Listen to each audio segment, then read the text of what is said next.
Hello, hello, hello, and welcome. This is Her Talk Show. My name is Sabrina Victoria, and I am here with Jamie today. We are going to be talking all about unstuckness, how to get unstuck for real this time. We are super, super excited to have her here. She has so much goodness to share with us today. So jump in, grab some tea. We are going to be offering you some insights and some inspiration to fuel not only your personal life, but also your business life. Let's jump in. Get ready, because today's guest is about to change the way you view your world. This is Her Talk Show, hosted by Sabrina Victoria. You're listening live, welcome. And if you're listening on the replay, make sure you hashtag replay wherever you're at so we can send you some love in the comments. We are here every day delving deep into the realms of health, wealth, and leadership with some of the most brilliant women globally. We have interviewed over 600 women, and today we are adding another one to the list. We have Jamie, who has been in the beauty and wellness industry for 25 years and has specialized in helping women look and feel good. At the same time, she has had many of her own struggles, and through all of her training and tools, found herself at rock bottom a few years ago. She decided it was time to get real about why her life had fallen apart and started walking her talk and made self-care her job until things turned around, and they did. She finally met a great guy, moved out of her parents' house, and her business began to thrive. She now coaches other women on her 4-step system to help them get real and get unstuck as well. Welcome, lady. Thank you so much, Sabrina. I'm so excited to be here. Yes, I am so excited to have you here. Thank you so much for taking some time out of your day to sit and talk to us, relax. We love hearing stories. We love being inspired here.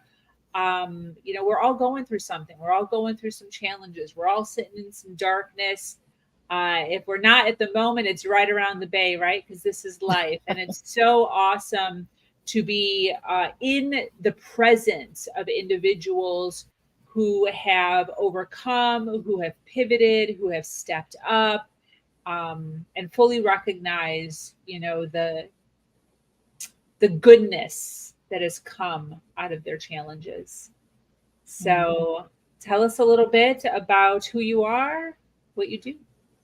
Awesome. Well, I love all of that. And yes, I've been through a few challenges, and I've been working on and with women for 25 years. I was 22 when I stepped into cosmetology, which was probably my first big kind of pivot in my life. I was a young mom, had my first son when I was 20, and was in not a good relationship with his father. And that was the first time I found myself kind of on my own and didn't know what to do with myself, with my life. I was cleaning houses and kind of knew I couldn't do that forever. And was really, I don't know, I call them kind of like angel moments. But I literally felt, I just kind of was like, what am I supposed to do? What am I here for? What is my purpose? And I'm pretty old. So it literally, this is how it felt to me, but it was like a phone book fell out of the sky. Not many people know what those are anymore, but that was kind of the first thing. And I had opened it up, and the only thing that came to my mind was kind of massage therapy was the first thing I kind of thought of. I don't even really know why. I honestly, I've always been the black sheep of my family. I don't really know where I learned the stuff that I know or do. I think maybe from my grandmothers, but I had never really stepped into a salon even. I was always just only went to Great Clips. I knew nothing about that world at all. And it led me not into massage right away, but into a salon. A spa and salon was the first thing that popped out of that phone book. And I had made a call to the first number that I found and had told the woman, like, I have no experience. I haven't been to school. I know nothing about this, but I just feel like this is what I'm supposed to do. And they had me come in for an interview. 2 weeks later, I was working there. And a month later, I was in cosmetology school. And it was one of those things that, you know, it's when you're in the right place and doing the right thing, all the pieces fall into place, you know? So I was a new mom and, you know, trying to live on my own. That didn't work out very well. Going to school.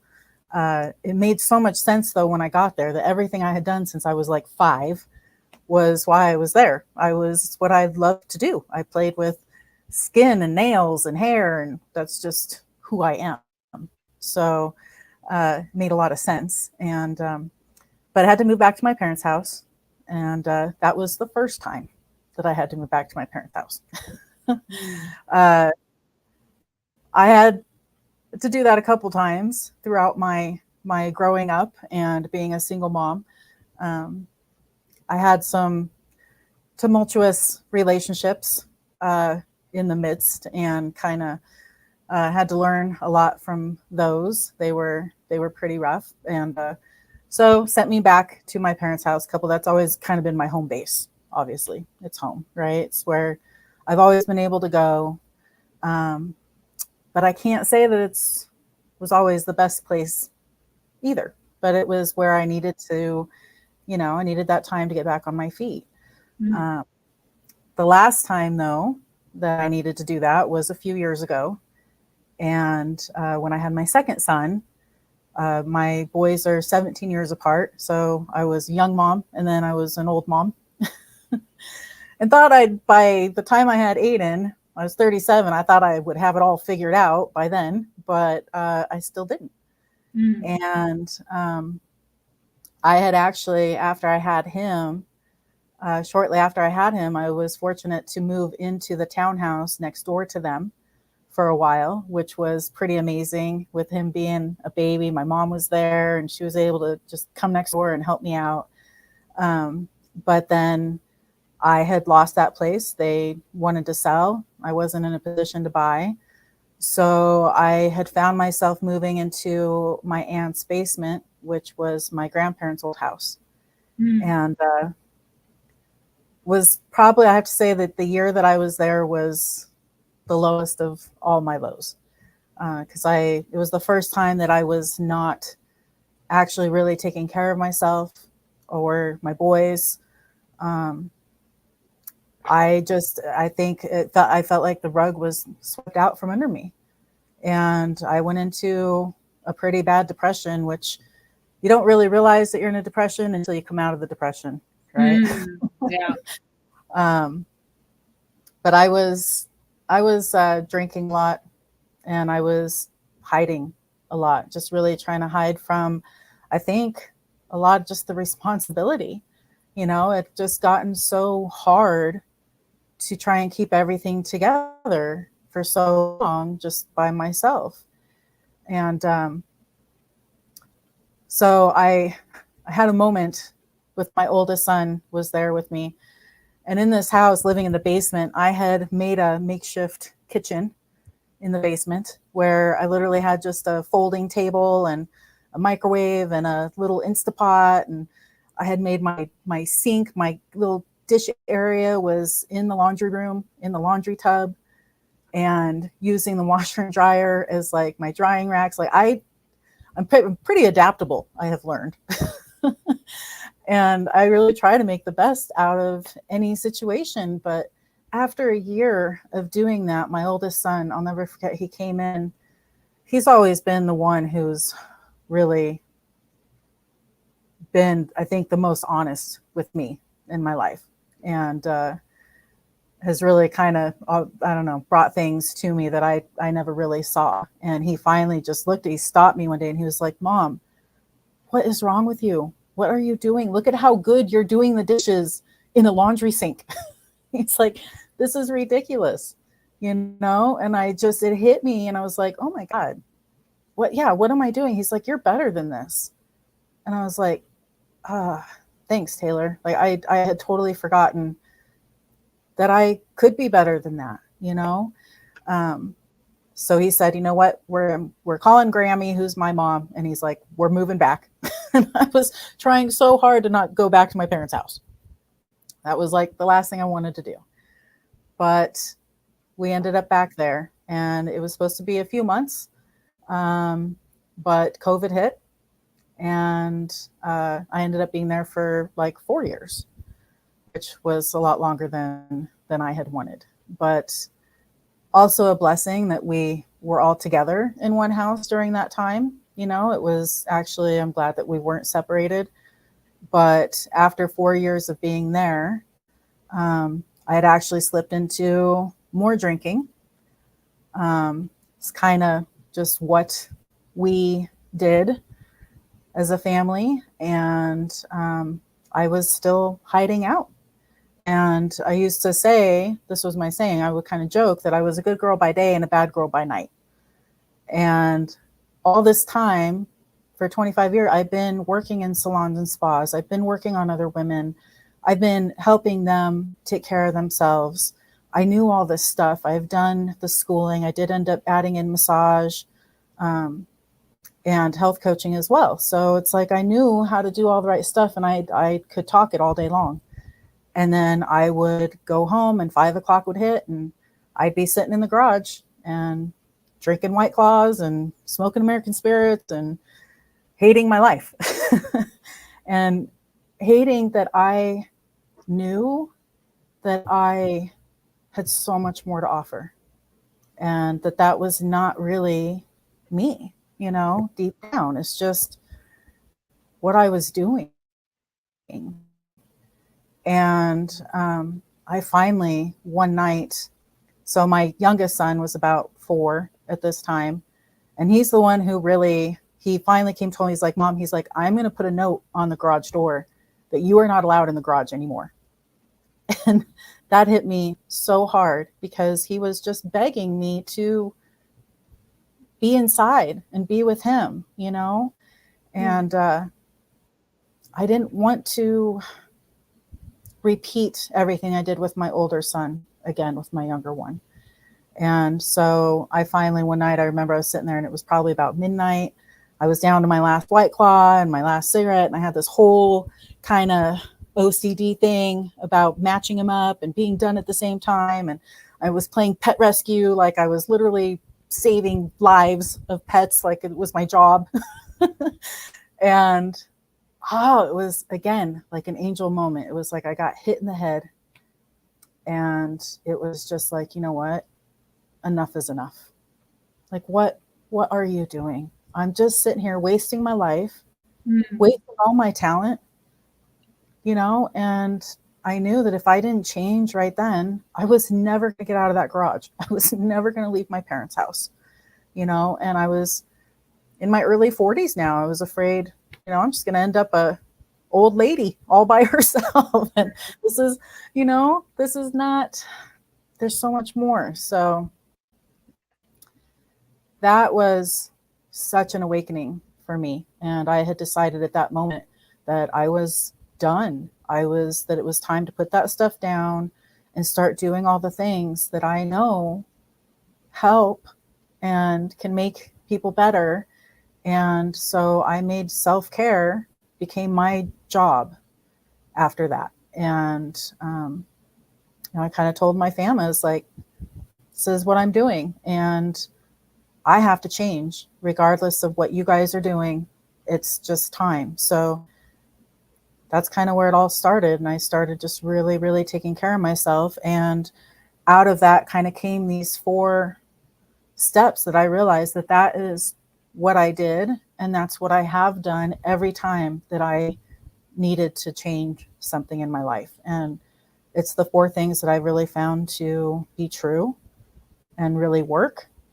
So now that's kind of what I bring into my coaching with other women and helping them. And it's really, Get Real is really just about getting honest from the get-go. Yeah, that's great.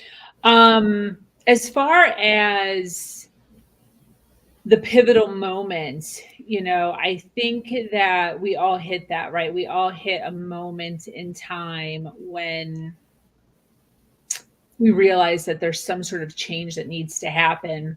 What was your first initial step? Did you pick up a book? Did you get a coach? Were you listening to a podcast? Like, what was, because I think that's the issue sometimes is we all know we need to make a change, but like, what's the first thing you do? There's like so many things you could do: your health, you could do mental, you could do books, you could hire somebody who's really expensive to help you. What was your first thing that you did? Yeah. The very first thing for me was, and that's what the R is for me in Get Real, is reconnect. And for me, that was reconnecting to my body, reconnecting to myself, and kind of my spirit and my purpose. The first thing that I started doing, and there were a lot, but the first thing I really started doing was I started getting up at 5 o'clock in the morning before everybody else in the house was up. And I started doing some Qigong, which is in the family of Tai Chi. It's energy work that you can do on yourself, because I knew that I needed to start detoxifying, was the first place that I started, because like I said, I was drinking, I was smoking a lot, and I knew I needed to clean everything out. So I started doing Qigong, I started doing yoga, and then I would go and soak in the tub. And that was really where I just kind of started getting back to, like, this is what Jamie likes to do, and this is what makes me feel better. And it was kind of an energetic and emotional cleansing, and all of that. So that was really the very first thing that I did. Nice. Was getting back in my body. That's good. Okay, so R is reconnect. Mm-hmm. Let's go down the line. Okay, so reconnect, and then E is for energize or energy. And to me, that is kind of in the same thing again. Like the Qigong was part of like balancing my energy. But I went out and started walking every day, and I would start listening to really good books or podcasts, anything that was going to be uplifting for me, that was going to help to get some new thoughts into my brain, right? So that kind of energy. I grew up, like, my dad was a news guy. And it was like, that just was so draining and so negative, and it was like, I can't have this in my head anymore. So it's like just putting as much good stuff in as I could.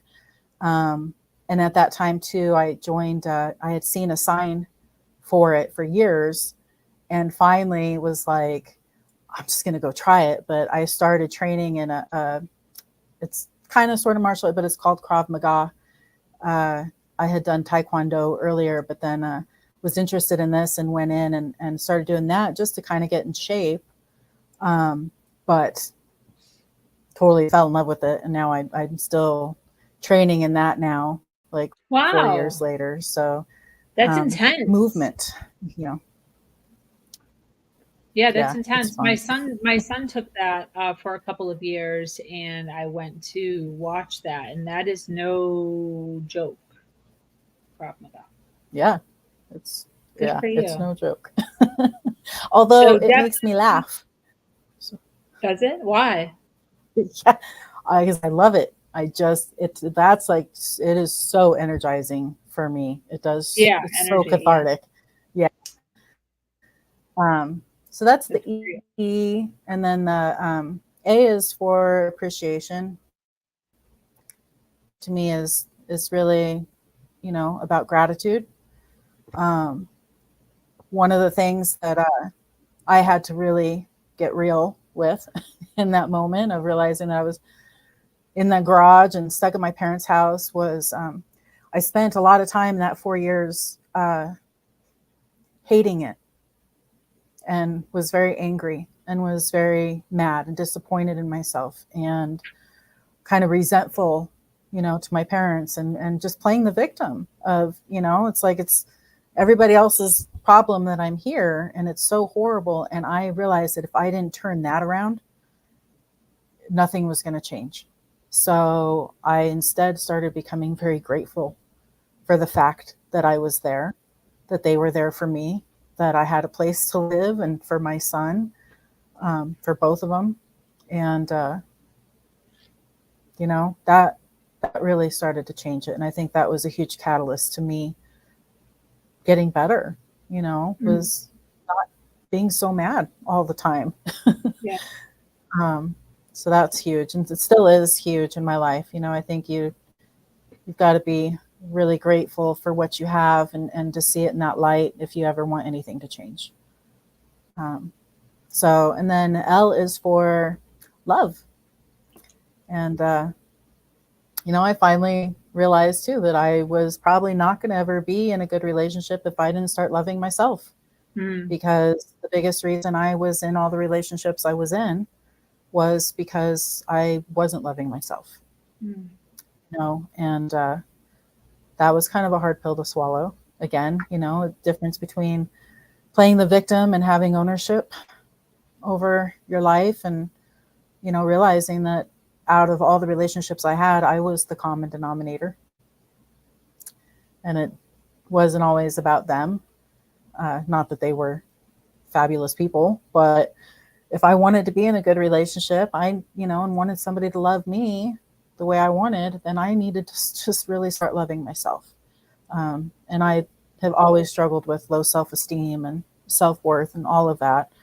And a lot of that was because I kind of had been living that double life for so long. You know, I never really felt, I always kind of felt like a fraud, you know, that I knew all this stuff and I was helping all these women. Why was I not helping myself? So that was huge too. And, you know, really kind of changing my inner dialogue and just doing all those things that I loved, that made me feel like I loved myself, taking care of myself. And, you know, what I've definitely learned from that too, I tell my clients this all the time, if you want to teach your kids how to take good care of themselves, you have to do it. You have to do it first, right? Like monkey see, monkey do. And, and I realized that when I started doing that, my family started respecting me more. I love that. You know, so that's been huge. Yeah, that's great. So R is for reconnect, E is for energy or energize, A is for appreciation, and L is for love or love yourself. Yeah. All real simplistic things that seem easy enough. How do we go about creating habits around these? How do we go about actually implementing this on a daily basis? So many of us have really good intentions to do all of the things, but not always a whole lot of follow through. So what's some of your advice around habits? Well, it's one of the things that I, after kind of being in an addictive world for so long, when I finally had made the decision to start taking care of myself, I quit smoking cigarettes. I quit drinking for a year. And I realized that I think, you know, instead of trying to not do something, which is really hard, and humans, like we have that resistance. We don't like to be told what to do, right? And we tend to like, oh, but you need to eat healthy, you need to exercise. Cool. Well, I'm not going to, just because you told me, right? But the more good things that we find to do that make us feel good, the less we do those unhealthy things. So for me, it's more about just doing that, you know, so finding the things that pull you more in that direction so that you're not feeling pushed, you know, or made to do it. And, you know, having coaches is helpful. That's why I'm a coach, and I have coaches too, because it's hard to stay on track, and it's, you know, we need some accountability, and it's good to know that somebody else is kind of keeping tabs on us. But I think the biggest thing too is it can't be overwhelming. you can't just clean the entire house in one fell swoop, right? Especially if it needs a deep cleaning. It's really starting with one room at a time, one area at a time. And if you can just change one little thing and spend a little time doing that until it becomes a little easier, and then you add in another thing, and then you add in another thing. And it doesn't really take that long before all of a sudden you're just kind of doing things differently, you know, and it doesn't feel like you had to work that hard to get there. But we will always do the things that make us feel good. So the more we find those things, the easier it is. Yeah, it's good. I love that. Well, I'd love for you. We have a ton of people watching live, by the way. Thank you so much for being here and hanging out with us live. If you are watching us on the replay, make sure you hashtag replay wherever you're at so we can send you some love in the comments. But Jamie, I would love for you to tell us a little bit more about exactly what you do now. Who should be reaching out to you? Who do you help? Well, I have noticed that over all the years that I have worked in salons and spas and stuff, my main clientele is usually middle-aged women. So I love women who, you know, are either going through or have been through some of the stuff I have, but women that do feel stuck. You know, maybe they're in a relationship that's not fulfilling them. Maybe it's their job, right? And I'm a big believer that we spend most of our life working. You should really love what you do. And I really so love what I do, because there's nothing more gratifying than seeing somebody get happy who is not happy, you know? So that's mainly what I do and who I work with. And it can be all sorts of different things, you know, but anybody who's just ready to have something, an area of their life be different. And again, they don't really know where to start or what to do. I have got a huge toolbox for all of those things. And I do have, I have some workshops, monthly workshops that I just started up called The Elevated Woman. Those are a lot of fun. They're interactive and hands-on, but also lots of information. Every month is a little bit different. Last month we focused on energy, and this month we're focusing on lymphatic and skin. As a massage therapist, my main focus is lymphatic and energy work. So that's kind of what I do best. And I love to help people get out of pain and avoid pills and surgeries. There's so many options that they have that they don't know they have. So I love to do that. And then I do also have a 12-week program that is half hands-on and half coaching. That is obviously for people that are in my area, but I love to combine the two. I think the two work best, and people get the most benefit out of that, because there are things that I can feel with my hands and I can judge and feel and see with the body. But then, like you just said, if we don't change some of the habits, then that stuff doesn't go too far, you know? So, but when I can combine the two and help people with their daily stuff, and then also help them when they come in, it's phenomenal how quickly things can change. Beautiful. Well, that's great. Where do you hang out on social media? Where can people find you? I'm just Jamie McClung on Facebook. That's the main place to find me. Still trying to get in the groove of Instagram. And then my website is Clean Body, Clean Life. So you can find me there. And or you can email me at cleanbodycleanlife@gmail.com as well. So fabulous. Well, this has been absolutely great. I so appreciate you being here, hanging out with us, sharing some of your inspiration, some of your story. Definitely good stuff. Definitely relatable. I know so many women out there can 100% relate to a lot of what you spoke about today. Any closing thoughts as we start to wrap up? Well, I just want to thank you, and I appreciate you and doing this and getting myself and lots of other women too with stories, out there. And it is, there's a lot of women, men too, but a lot of women that are kind of suffering in silence. And like me, I was just hiding in a garage. So if you are ready to come out of your hiding space, just know that you are strong and that you are worthy and you are loved, and there's definitely somebody out there who can help to guide you. And if that's me, I would love to have a conversation with anybody who's ready. That's great. Well, thank you so much. So Jamie hangs out predominantly on Facebook. Her website is cleanbodycleanlife.com. You can see it in the link right underneath her face area. And then it's also in a clickable link in the description wherever you are watching this at right now. Well, thank you so much, Jamie. This has been great. Thank you.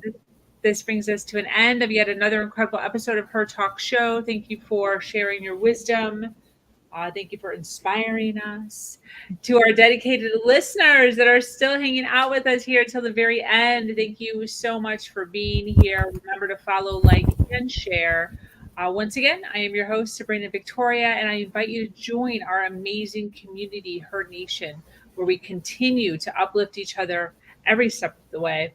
Until next time, do something awesome today.